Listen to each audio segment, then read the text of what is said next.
Yes, and start.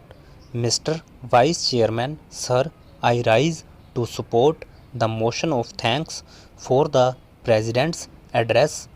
I am not in the habit of attacking anybody, but in his address to the joint session of Parliament, the President, with great eloquence and lucidity, has put all the achievements of government.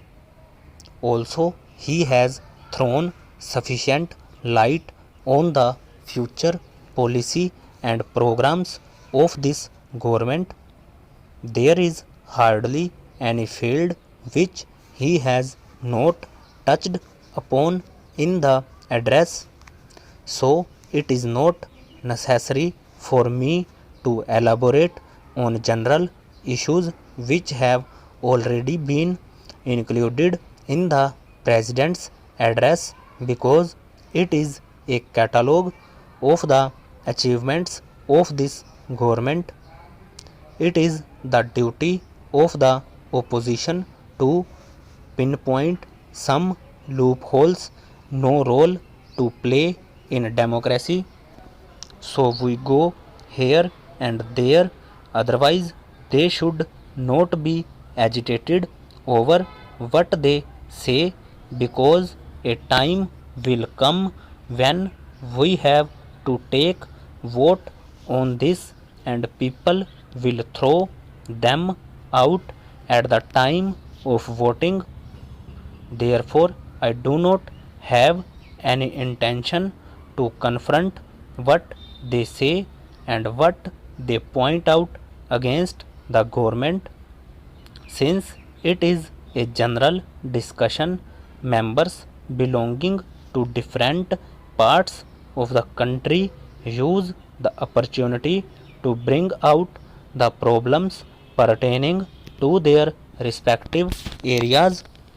As you know, sir, from the north eastern region we are very few, and since I represent that region, I want to elaborate on certain issues which confront this region, because the other major issues in this country, like the problems of Punjab, Sri Lanka, and agitation in the UP, have overshadowed out problems. Therefore, I would like to highlight the specific problems which we are facing in the north eastern region. Unless this region is developed, unless the people of this region feel contented, the security of the country in that region is not safe. Therefore, I would like to draw the attention of the House and the members to the need to pay special attention to the very delicate and difficult problems which we face in that region. I am happy to say that the recent election results in that region, be it Nagaland or Tripura, clearly shows that the people of that region are for emotional integration, political integration, and that they want to participate with the rest of the country in molding the destiny of the nation as an equal partner. Sir, I want to point out some of the missing links which the President may have advertently or inadvertently omitted, some of the things which he should have included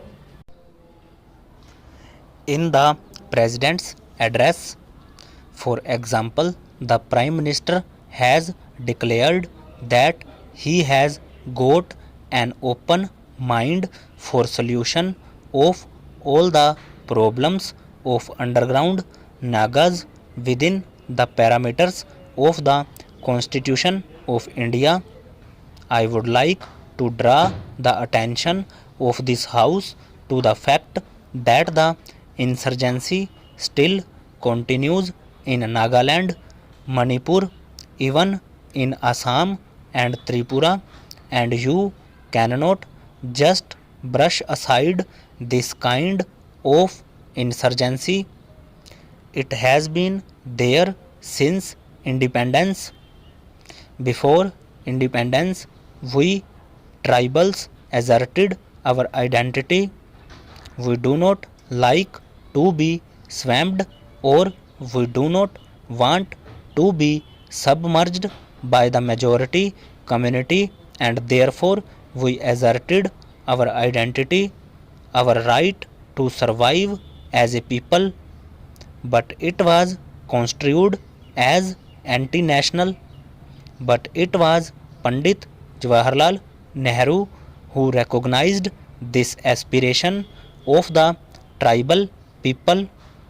Yes, small we are, it was he who had given us the political equality with the rest of the country. So the tribal people shall never forget the Nehru family. Today I am saying this because it was only because of Pandit Nehru that I could be here today as member of parliament. Now I would like to mention Nagaland was a disturbed area for 20 years. Even now we have the NSCN and the federal group of underground people. When I was chief minister with the permission of late Mrs. Indira Gandhi and the present prime minister, I initiated to contact them, and I have succeeded to a large extent. I told them that whether it is the federal group, they are Nagas, they are Indian citizens. If we kill each other, it amounts to fratricide. It is civil war. How can you entertain civil war in your own state, among your own people, among your own brothers? So it is always good to bring them together, bring them to the talking table so that a solution can be worked out. The Prime Minister during his last visit to Nagaland has also said that the door is open for talks with the framework of the Constitution of India.